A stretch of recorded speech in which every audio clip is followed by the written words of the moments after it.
Hey, guess what? Driven is back, powered by Petronas Primax. My name is Afrisha, and then there's this guy. We've kept you waiting, but for 2017, Driven is going to be bigger, better, and much more critical than ever before. So, no more fooling around. This time, it's about finding the absolute best cars you can buy right here in Malaysia.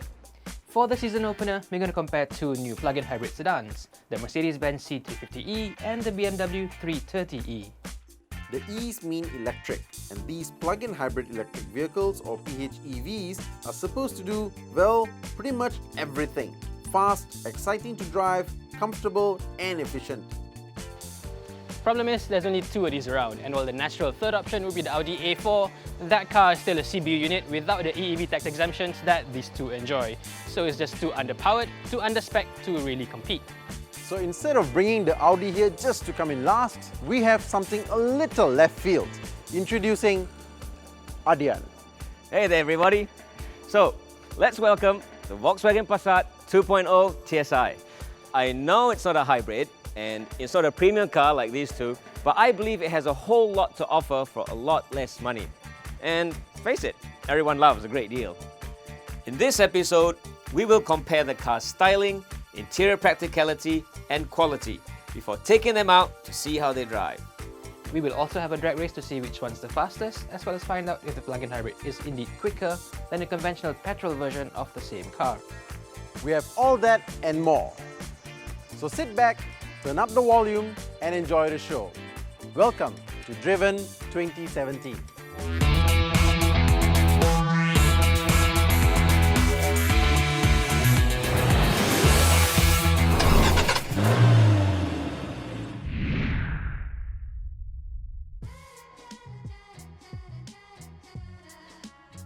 The Mercedes-Benz C350e is the most powerful, most advanced PHEV in this class. Its 2-litre hybrid offers a total system output of 279 horsepower and a staggering 600 Nm of torque. Mercs aren't supposed to be cheap, and this one certainly isn't, at close to 300,000 ringgit. While the F30 BMW 3 Series may be showing its age now, this 330e version is far from outdated. It has a similar 2-litre plug-in hybrid setup as the Mercedes, but with a lower output of 252 horsepower and 420 Newton meters. Still, at under 250,000, it's far more affordable than the C-Class. The Volkswagen Passat makes do with a normal 2-litre turbo engine with 217 horsepower and 350 Newton meters. With its quick shifting dual-clutch DSG, it's just as quick as the rest. And whatever savings you can get with the help of electrification, the Passat is nearly 100,000 ringgit cheaper to buy in the first place. So, clearly, the smart money's on the VW.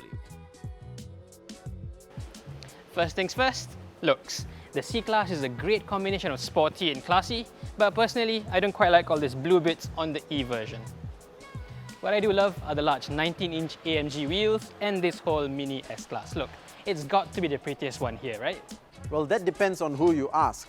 I've always been a 3 Series guy, and this F30 LCI really does it for me. It's not as showy as the Merc, but it's alright. And up front, it's low and wide. It has all the right proportions, and there's a reason why this class is called the 3 Series class. This is the real deal. The Passat may be just a Volkswagen, but in the design department, it's all kinds of premium. You could cover up the badges, call it an Audi, and I'm sure that no one would bat an eyelid. It's the same back here. Smooth, suave. It's like wearing a tailored designer suit against the Merc's more ostentatious, "Hey, look at me, I'm here." See what I mean? And while the Passat is technically from a class below, it's the most practical car here. It doesn't have to carry large battery packs, so its boot is absolutely massive at close to 600 litres. That's almost twice as big as the Mercedes, which has a step floor to fit its batteries. For carrying large items, this one is severely compromised. BMW had to raise its luggage bay too, but at least the floor is flat, and the cargo room is slightly larger than the C-Class at 370 litres. But unfortunately, it's the only one here without foldable rear seats, making it the least practical overall. But all that changes when you look at rear seat space. The C-Class may look spacious, but that's just because they made the seat base so short. Overall, it's the tightest car here in the back, and because this car has panoramic sunroof, headroom is also quite limited. But on the plus side, it's the only car here with rear sunshades. Many people don't realize this, but the 3 Series has better rear seats compared to the C-Class. For example, the seat bottom over here, it's in proper length, so it's more supportive and more comfortable. Overall, the legroom and headroom back here is better than the Mercedes. The BMW may be bigger than Mercedes, but compared to the Volkswagen, they pale in comparison. I mean, check it out, look at this place. There's vast amounts of space, it's huge. You could very comfortably fit 3 adults in this car and they would not complain. The other 2 cars? I don't think so. They'd be out of it in minutes. Up here, the BMW is starting to show its age. After all, it's over 5 years old already. With the recent facelift, it has added additional piano black trims and chrome trims, but at the end of the day, the other 2 cars still look better in terms of dashboard design. And yes, I'm also talking about the Volkswagen. Well, see for yourself. The Passat has proper premium car credentials, especially in here. It has features that are missing from even so-called true blue premium cars, such as this full LCD active info display. I think it's really, really cool. And the build quality? Check this out, nice and soft. If that isn't premium, I don't know what is. This is proper premium. The Passat may use good quality materials, but the Mercedes-Benz is in a different class. Everything you touch feels expensive, like this metal trim, real wood, and of course, high quality leather.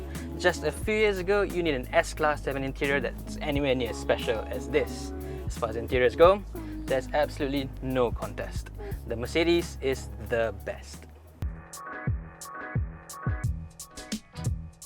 If you think that I've been a little bit too harsh on the 3 Series, well, that's about to end now, because this is what driving this car is all about. It's the reason why a lot of people have bought this car and the reason why I bought one as well. It's just the way it drives. It's beautiful. The steering feels meaty in your hands, and the way it takes corners, it's way more alive than the other 2. In this, you feel as part of the driving experience, rather than being brought along for a ride. Yes, you can feel the weight from the hybrid system compared to, say, the 330i, especially around faster corners. This car weighs by about 200 kilograms more, but having said that, it is still at the top of its class when it comes to handling, by a long shot, trust me. Now, no one's really going to argue with that. The 3 Series has always handled well, and the 330e is no different. This Mercedes-Benz C350e, though, is a bit of a revelation. Why? Well, because it's not very good to drive. Don't get me wrong though, the C-Class has gotten closer and closer to the 3 Series in terms of handling, and this latest W205 model is the closest one yet. But this particular version doesn't quite do it justice. See, this C350 needs to carry along its entire load of batteries and electric motors, so it weighs a full 300 kilograms heavier than the C300. And that of course affects the car's steering response, body control, everything. Everything becomes worse. On top of all that is the airmatic system that comes with this car as standard. Now, this makes the car feel a lot more comfortable than my own C300, which by the way is really stiff. But at the same time, it makes this car feel very loose. So overall, in handling terms, it's a long way off the 3 Series. While the other 2 German cars are rear-wheel drive, the Passat is a front-wheel drive machine. So there's a fundamental difference in the way it drives. It is a bit less involving, a bit less natural in the way it takes corners. But that's not to say its handling is bad, because no, this is a lot of fun. It practically has the full Golf GTI Mark 7 mechanicals, even down to the XDS electronic diff. So it can really pull itself into and out of corners way quicker than any other D-segment sedans can. And of course, it's over 300 kilos lighter than the fat Merc and BMW, so that means it's a lot more agile. It's as close as you can get, I would say, to a VW sedan GTI.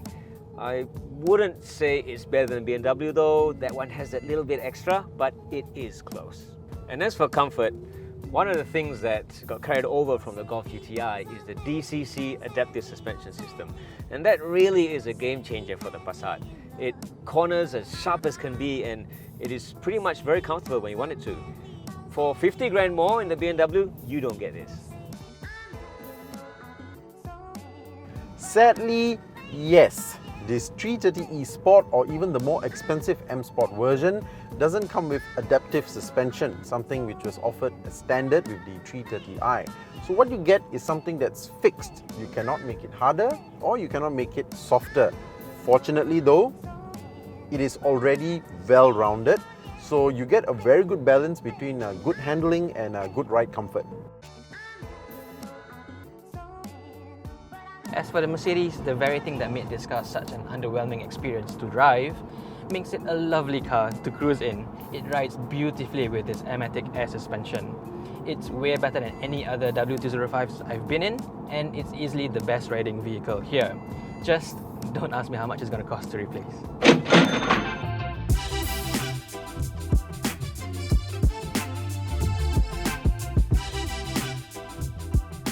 This newfound ride comfort fits really well with the C-Class character. It's very refined, it's very relaxing to drive. I mean, it's really quiet in here. You don't hear any wind noise, you don't hear any road noise, and most of the time, you're not even sure whether the engine is on or off. It's that quiet. Mercedes-Benz has always done premium really well. And with this one, it gets all the small things just right. The BMW, well, this has long been a weak point for the F30. The wind noise is worse than the Mercedes, and in terms of road or tyre noise, it's borderline unacceptable for this class. The Passat, as you know, is measured by different standards to that of the two premium cars. But in terms of refinement, it comes closer to the Mercedes than it does to the BMW. And in my eyes, as far as I'm concerned, that is pretty amazing. Onto the engine, the C350e isn't all that different to a petrol-only C-Class. I mean, it's not especially powerful or torquey in any special way, and that's really disappointing because I expected a lot more. I mean, this car is supposed to have 600 Newton meters. It's the same with the BMW. You don't really get that big kick in the back from something that's supposedly this powerful. So instead of a big shove, what you get is a slight push to move you along. I'm not saying that it is slow, but it's definitely not as quick as the 330i. What's obvious though is this 8-speed ZF transmission. It feels better than the 7-speeder on the Merc. The gear shifts are smoother and they're quicker as well. It's almost like a dual clutch transmission. The BMW's plug-in hybrid system has a small advantage too. The 330e has a slightly longer EV range of around 25 kilometers in the real world, and the engine kicks in a more seamless manner compared to the Mercedes. I'm less aware that this is a hybrid, which to me is a good thing. To its credit, the Mercedes does have a haptic throttle pedal that's missing in the BMW. It tells you how much performance you can ask from the electric motors without calling up the engine. This is a really handy feature if you want to maximize drive in full EV mode. For the Volkswagen, it's not a PHEV, so it feels exactly as powerful as the spec sheet says it should be. No more, no less. And that means it's not short on speed. This combination of a high torque, turbo engine and quick shifting DSG would be familiar to hot hatch owners. And in this car, it almost feels unnaturally quick. The dual clutch box is still a bit hesitant and jerky in traffic, but once you get moving, it's brilliant. And before you say anything, this car comes with the 6-speed wet clutch DSG, so there should be no worries. Not satisfied with how the plug-in hybrids felt on the road, we arranged a drag race to see just how fast the cars are in the real world against each other. They may not feel as fast, but are they actually quicker than the Passat? Time to find out.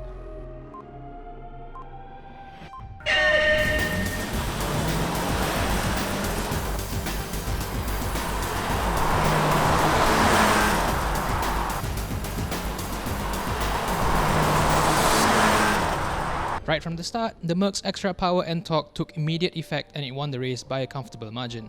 The Passat came in last, but it was very close to the BMW at the end, closer than its official figures would suggest. Well, okay, so the Mercedes-Benz won that race after all, so the spec sheets are not lying to us. But still, it did not feel like it had anywhere near as much as 280 horsepower or 600 Newton meters of torque. And in fact, my own C300 feels just as fast, and this one only has 245 horsepower and 370 Newton meters of torque. Well, since we have both cars here right now, let's settle this once and for all. Petrol versus PHEV, let's get it on.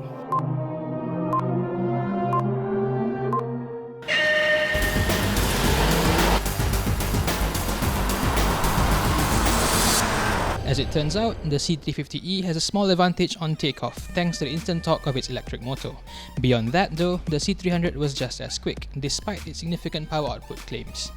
And if we had run the race with insufficient battery charge, both the Mercedes C350e and BMW 330e would have lagged behind, because their engines are down-tuned to C250 and 320i levels with a lot more weight to carry.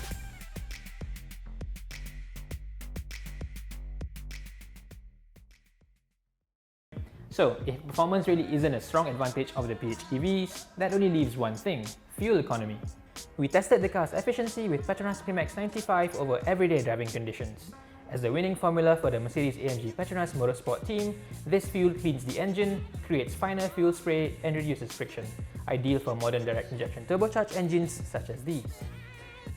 As expected, the petrol-only Passat used the most fuel here, returning 11.2 km per litre. Between the two plug-in hybrids, the BMW 330e came second best with 14.1 km per litre, while the Mercedes-Benz C350e averaged 15.6 km per litre. For a comparison, the C300 averaged just 10.8 km per litre in our hands, so the PHEV is over 40% more efficient than the standard model. Bear in mind though that we charged the PHEV's batteries to full for this fuel economy test. Without charging, numbers will be much lower. Okay, before we wrap up, we're going to do something new. We're going to point out the 5 things that we like or don't like about our own cars. Starting off with the Merc, it's the only car here with autonomous emergency braking, so that's really good. It also has a 360-degree surround view cameras. The others only have a simple reverse cam. Inside, it gets a nice premium audio system and an electronic steering adjustment. Really nice. What's bad is the tight driver footwell. That's a bad conversion to right-hand drive there. Worse still is the command system. That may look like an iPad, but it's not a touchscreen, and the BMW iDrive is way more intuitive to use. As for the BMW, its 5-year unlimited mileage warranty and free service is still the best in the business. There's also the BMW concierge service that you can call, again, an industry first here in Malaysia. Bad points is old school handbrake. It's 2017, move on already. Back here, there's no power boot. Even the Passat, which is 50,000 ringgit cheaper, has one. Lastly, the fuel tank is tiny at just 41 litres, so the cruising range is very limited. The Merc has a 50-litre tank and the VW 66. The Passat, the exhaust tips are both fake. The real pipes point downwards. Lame. There's no sunroof either. Yes, completely useless in our weather, but still, nice to have. Next, it's the only one here without run-flat tyres. Hey, but that's a good thing, because it gives you a proper spare tyre. And you know how much the tyres of Mercedes cost? Double the price of this one. The driver's seat has a massage function as you drive along. That's awesome. And this active info display, oh, that's just so damn cool.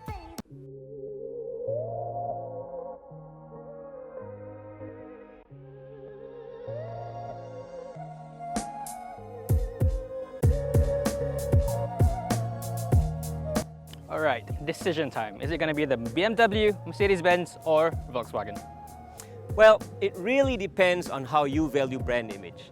The Volkswagen Passat here is solid proof that if you're looking for something premium, it does not have to have a premium badge. It does about 90–95% of what the Mercedes and BMW can do at 50 or even 100,000 ringgit less. It is also the most spacious car here, and while it might not be quite as quick as the other two, it's more than fast enough for most people. If you're looking at the logical choice of saving money up front rather than the long-term benefits of the PHEV, then the Passat is the car for you. Now that makes a lot of sense, Adyan, but the thing is, to many of us, it's very hard for us to look past that badge. Yep, and while the both of us agree that logically, objectively, the Passat is the best buy here, it won't even register to most people as a viable option in this class. So for the rest of us, it's still between the BMW and the Mercedes. And choosing between these two is a bit tricky. The BMW, it is more affordable and it is more of a driver's car. The Mercedes, on the other hand, it is quicker and it is more economical. And coming back to the BMW, it is definitely showing its age, so that's a negative point. And the Mercedes-Benz C-Class, it looks great from the outside, it feels even better on the inside. It's not going to be an option for driving enthusiasts, but that's fine because that's what the BMW 3 Series is for. The C-Class, however, has a much wider range of talents, and for that, it has to be the winner here. Well, fair enough then, I guess it's settled. If you're going to think with your head rather than your heart, then the Volkswagen Passat is a car for you. If you're going to go for the badge, then it has to be the Mercedes. And for those of you who put driving above all else, there's always the BMW. Now, thank you so much for watching Driven. We will see you next time.